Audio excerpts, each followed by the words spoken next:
A Twist of Fate by AdrianaintheSnow. Chapter 6.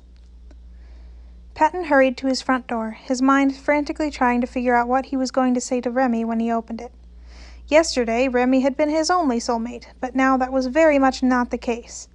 Patton wouldn't know how to begin to explain the change, even if he didn't have two easily spooked children in his kitchen right now. Even if he knew where to start, he wouldn't be able to explain without bringing up Evan and Jimmy, and their trust in him was so fragile, he feared even saying their names aloud to someone they did not know would shatter it forever. He wanted to tell Remy, though, if for no other reason than to have someone he knew and trusted to talk to about it. Patton had done his best to take everything in stride, but his head had been spinning since yesterday. Part of him thought he really had been hit by that car, and was now having a vivid hallucination as he died. Maybe his mind was recalling the conversation about wanting children he'd had earlier in the day and was spinning a web of dreams before his consciousness faded away. Reality had yet to truly sink in, even after a night's rest. He'd stayed up later than usual after he'd managed to finally find a sleeping arrangement that the children would tolerate. He'd taken the time to find and categorize every single new soul mark on his body before finally letting himself collapse into bed long past midnight.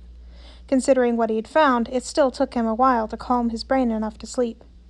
There were, of course, the first ones he'd noticed on his hands. 3 of those were in the middle on the back of his hands. Evan's stood alone on his left hand. It was slightly towards the wrist, but still firmly in the territory that meant it was a parent-child relationship. Jimmy's and one of the unfilled insult marks were on his right hand. They were so close together that someone might mistake them for one soul mark if one was not filled in and the other not. The other 2 on his hands drifted more towards the side of each hand, close to but slightly out of range of a parental soul mark. When he cross-referenced it with a diagram on the internet, he found it was more than likely a very close uncle-like relationship. He wondered if, hoped, that those 2 might match up with Remy's 2 parental ones. It would be what made the most sense, after all. That was 5 new soul marks, but that was not where the surprises ended. When he'd finally gotten a chance to look at himself in the mirror, he'd been shocked to find a little crescent moon-shaped outline on his neck. That was... Patton had not expected that. It made sense, he guessed, that it was on his neck. He had definitely not expected a romantic soul mark, which would be more toward the chest. He never really had those feelings, after all. On his neck meant it was a platonic soulmate, but not exactly friends. They probably shared the children as soulmates, at least the 3 definitely parental soulmates. It was probably a good thing, considering all the children Patton was suddenly responsible for. Or at least, he hoped he would be responsible for. Those 6 had been startling enough, but he'd also gotten a few more. His back was now filled with friendship soul marks that had not been there before. There were 5 more, in fact, putting him at a grand total of 14 soul marks. He was considered a well-loved now. He was an unloved yesterday and a well-loved today. It was wonderful, but also strange and a bit terrifying. How was he supposed to explain this all to Remy, the one soulmate he'd always had, without even being able to mention the 2 new ones he'd found by name? He still had not found an answer to that question, even as he opened his front door. "Sup, babe," Remy greeted immediately. "I brought coffee, but I already drank mine, so I'm going to go invade your kitchen. Okay? Here's yours." Patton took the coffee cup automatically as it was thrust at him. Remy then went to push past Patton into his house, but Patton quickly stepped in his way. Remy's nose scrunched in confusion. "I'm actually busy today," Patton lied. "I forgot. I have plans. Could we reschedule?" "Busy?" Remy asked. His voice was skeptical. Patton wasn't a good liar in general, let alone to the man who had known him since elementary school. "Busy with what?" Just stuff." Remy studied him for a long moment, his gaze somehow sharp even though Patton could not see his eyes. "What's that on your neck?" he asked. "'Cause it looks like some sort of weird-ass hickey, but you're ace as hell." Patton quickly slapped a hand over the soul mark there. It's nothing," Patton said. "What's on your hand?" Remy reached for Patton, but Patton jerked away, tilting his head to hide the soul mark on his neck and hiding both hands behind his back, almost spilling coffee on himself in his haste. "It's nothing. Sorry I can't spend the day with you today. Can you leave?" Patton saw Remy's eyebrows pop up over his sunglasses. "Girl, what is wrong?" "Everything's fine," Patton promised, "but I need you to leave. I'll talk to you later." Uh-huh. Remy did not seem convinced. In fact, despite his standard cool demeanor, he looked rather alarmed. Oh, God, Evan groaned from behind Patton. Just let him in. Patton turned back to look at him. But you're a shit liar, and he's going to call the cops on us if you don't, Evan said. Patton really wanted to correct the swearing, but he held his tongue. Just let him in. Patton turned to look at Remy, who was giving him that slightly to the left head tilt that meant, I'm squinting at you in confusion. Why don't you come in? Patton said. He stepped out of the way to let Remy walk into the house and close the door behind him. They all awkwardly stared at each other for a long moment. Let's, Patton finally said, living room, if that's okay with everyone? Evan didn't respond, but stalked back toward the kitchen. Patton assumed he was getting Jimmy. That or bolting. What the hell, Pat? Remy asked, voice low. They're my soulmates, apparently, Patton said. He waved the hand with Evan's soul mark at him. You're what? Remy asked. Then, they? Patton reached over to grab his hand, giving it a little squeeze, more for his benefit than for Remy's. I'm just as confused by it as you, he said. I got new soul marks yesterday, and 2 of them are already filled in. He pulled him toward the living room. It's not just those 2 either. There's a lot, Rem. Remy took the coffee out of Patton's hand and set it and his own empty cup on the coffee table so he could study both of Patton's hands. One of his thumbs rubbed gently over one of the marks on the side of his hand. Had he done the math too? Patton had to wonder. Had he wondered why Patton did not at least have soul marks for Remy's children? Patton had never dared to bring it up, but Remy wasn't stupid. Did he see the same thing in those 2 soul marks as Patton? And some on my back, too, Patton told him. Not to mention, Remy gestured at his neck. Patton put a hand over his mark, blushing a bit. Yeah. Just then, Evan and Jimmy entered from the kitchen. Jimmy looked at Remy and instantly opened his mouth. Oh, I know you! Patton glanced over at Remy, but he seemed just as confused as Patton, so he turned back to the kids. Evan had gone tense all of a sudden, as though readying to run. His hand dug into Jimmy's shoulder, and Jimmy's head jerked to him. No, something happened to him. He didn't do something. That confounding statement made Evan slowly relax, but he still looked over at Remy and Patton leerily. Jimmy did not seem to have the same hesitancy as Evan. He shook off the grip on his shoulder and waved. Hi! You're a doctor! Remy opened his mouth slightly. Well, he said slowly, I'm currently in medical school. That's what I meant.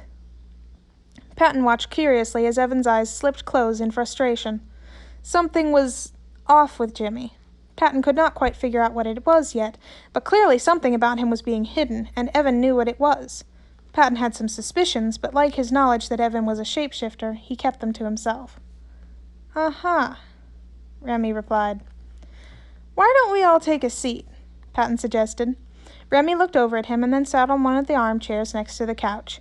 Patton sat on the couch next to him a moment later. Jimmy bounced over to the couch too, and with no hesitation he climbed into Patton's lap. Patton put a hand on the boy's head, hard in his throat. He did not dare to hug him, though, as Evan was already shifting nervously without Patton effectively trapping Jimmy. Evan was left the only one standing, and he did not seem inclined to rectify this. Patton did not comment. So, you got 3 new soul marks yesterday? Remy asked. Uh-huh, Jimmy answered for them all. He curled one of his fists into Patton's sweater, seemingly not even aware of what he was doing.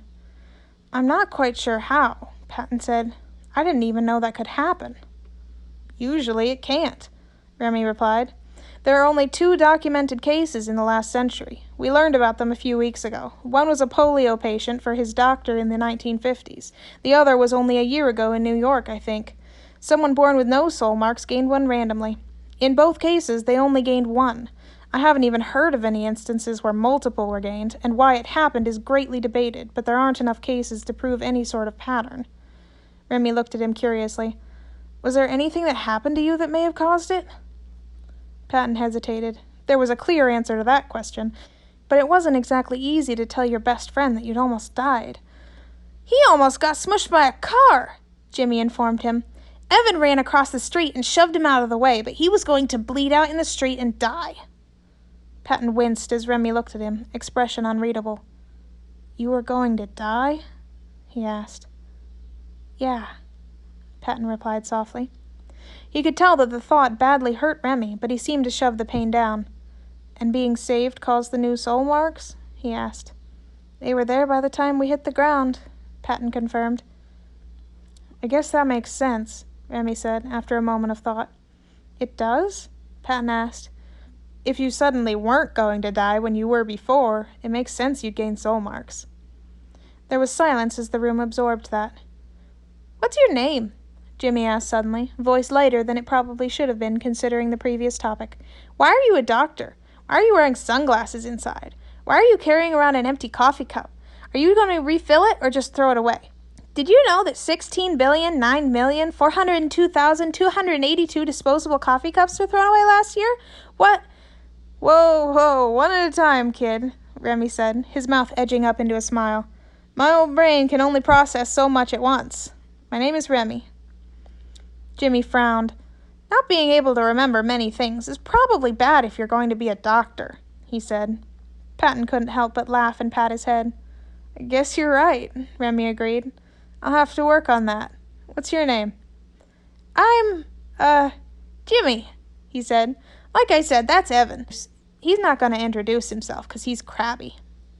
I see, Remy replied, lips twitching. That's okay. He can be crabby if he wants to be. I'm sure he's a little stressed out about everything. He's stressed out about a lot of things all the time, Jimmy confirmed. Patton glanced up at Evan to see he was very displeased with this statement, but he kept his mouth sealed shut. Oh, Jimmy said, bouncing a couple of times in Patton's lap. You should do a doctor thing to Evan. Jimmy, Evan hissed. Jimmy didn't even blink at the vehemence of Evan's tone. His bones are growing in wrong, he declared matter-of-factly, and he's bad at being warm enough. Like a snake. Patton internally winced. He wasn't an expert, but that sounded like it was probably the result of shape-shifting too much and for too long. Plus he has bad burns on his back that are healed, but they still hurt him. Traitor, Evan accused hotly. He looked like he wanted to escape the room, but he obviously wouldn't leave without Jimmy, and Jimmy was in Patton's lap. Patton wondered if that was on purpose. Jimmy frowned at him. You need to see a doctor, he insisted. You almost pass out every day. No. Yes.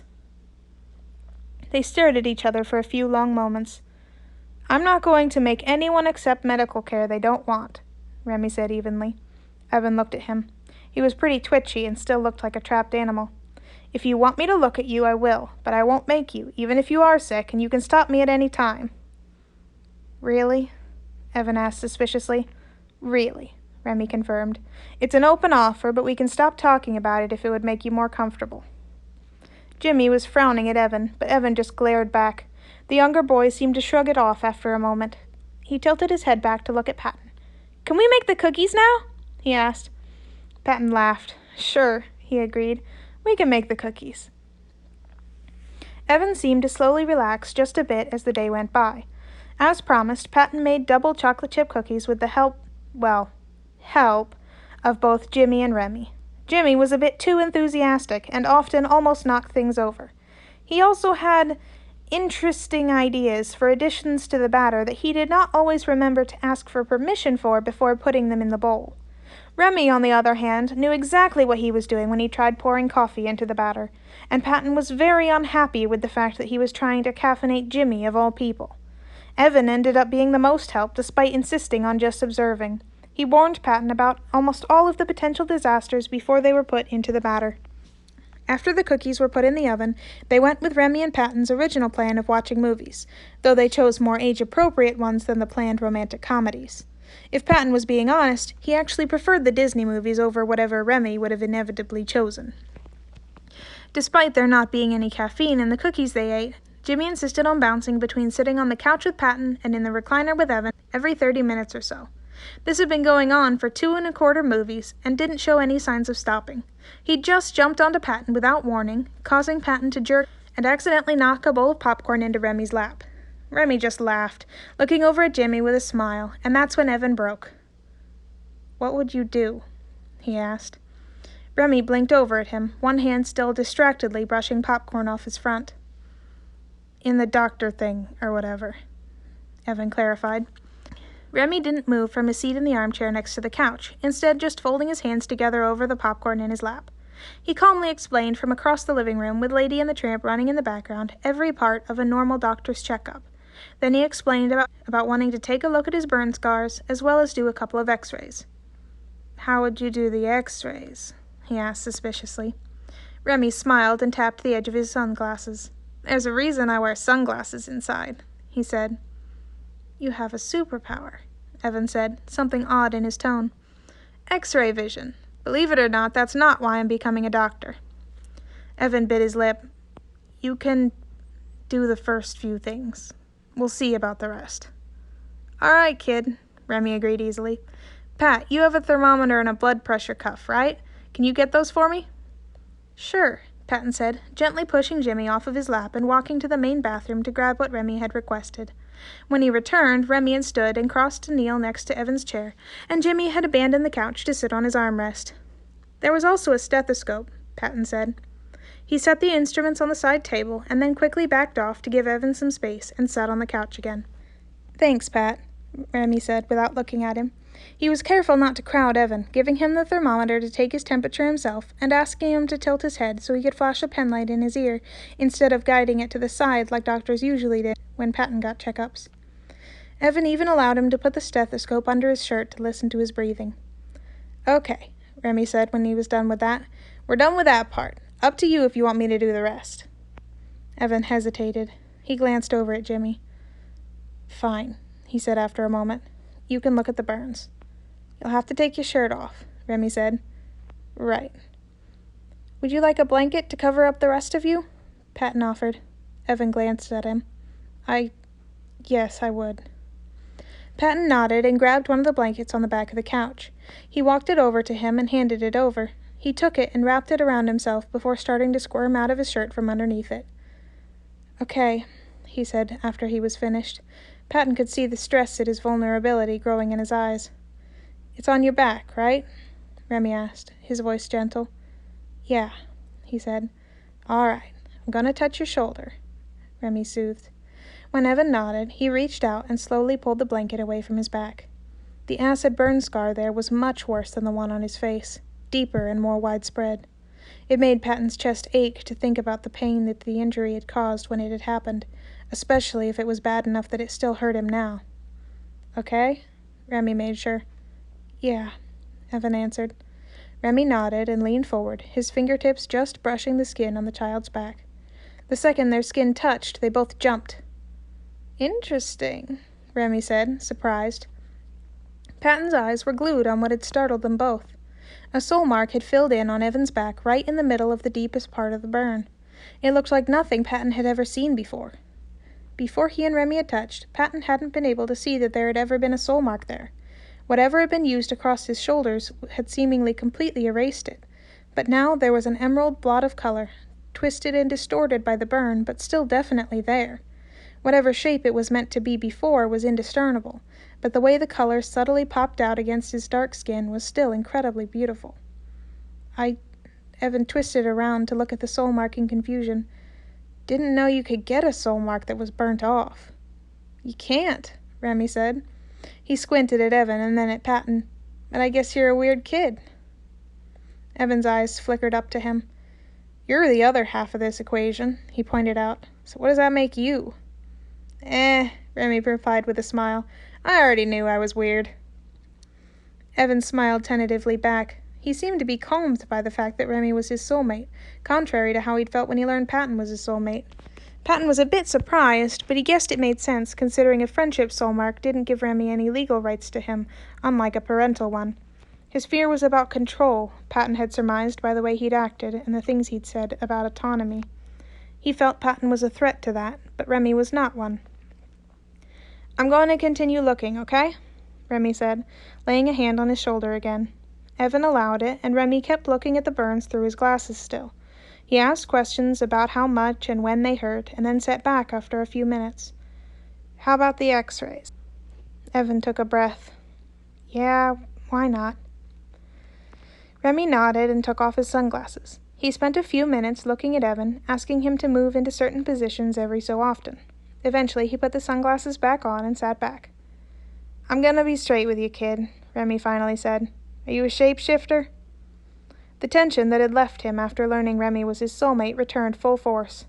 "It's all right if you are," Remy placated. "I won't do anything or tell anyone outside of this room. But I haven't heard much about impaired thermoregulation in anyone without a brain or spine injury unless they were shapeshifters. That, combined with your bone growth irregularity, imply you've been using shapeshifting too much." Evan did not seem inclined to answer, his eyes on his knees. Jimmy did not have the same reluctance. "Yes, he is," Jimmy said. "You're a dick, Jimmy," Evan grumbled. "You probably shouldn't teach him that," Patton tried. "He taught me most of it," Evan replied with an eye roll. "I know all of the bad words," Jimmy declared cheerfully. He held up a finger as though starting to count. No, Patton quickly cut him off. "I believe you." Evan seemed amused at least, his mind evidently taken off of his powers for the moment.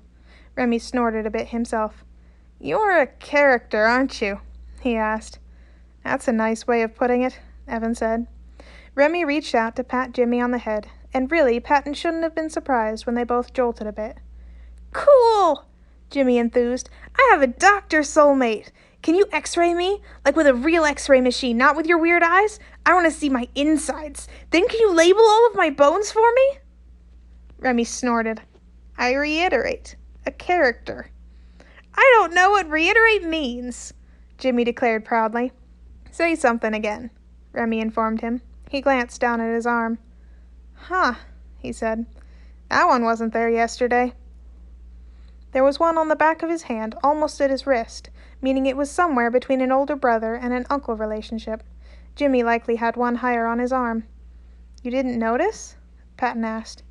"Bitch, please." Remy waved him off. "I woke up 5 minutes before I had to leave for my exam and came right here." "Remy, can you please not—" He almost said the C word, Patty. "I think they're a lost cause." Patton frowned, unhappily, but decided to let it slide for now. Remy turned back to Evan, still smiling softly. "So," he said, "I'm guessing you've been using your shape-shifting a lot?" Evan nodded. "Well, doctors typically recommend that people don't shape-shift much until they're around 14, Remy informed him, "mostly because overextending it can cause some problems. How old are you?" 12, Evan answered after a beat of hesitation. "All right," Remy said. "That's a bit young, and I can tell you've been doing it for a while. You've honestly messed up a bit of your growth process." Evan looked at his lap, not saying anything. "I don't blame you," Remy said. "I don't think you probably wanted to do all that, which means you probably had to. You're obviously a survivor, but it does pose some issues moving forward." "So, should he try to stop shape-shifting?" Patton asked. "It would actually be worse if he doesn't use it at all at this point," Remy replied. He turned to Evan, who was still not looking at him. "There are exercises I can give you. For now, you should only do those twice a day and no other shape-shifting. After a couple of weeks, you can start using it a bit outside of that, but no full shifts and not more than a few minutes at a time. That should get your body heat to regulate more normally." Evan did not look happy with this prospect. "I'll try," he said dubiously. "I guess that's all I can really ask," Remy said with a sigh. "The bone growth would take more to fix. More physical therapy with your shape-shifting as well as without. Some of it is probably permanent damage." Evan shrugged. "I figured," he said a bit bitterly. "It will be all right, though," Remy assured, putting his hand on Evan's knee. Evan looked up at him, and Patton could see exactly what he was thinking. The not being able to shapeshift at all for 2 weeks.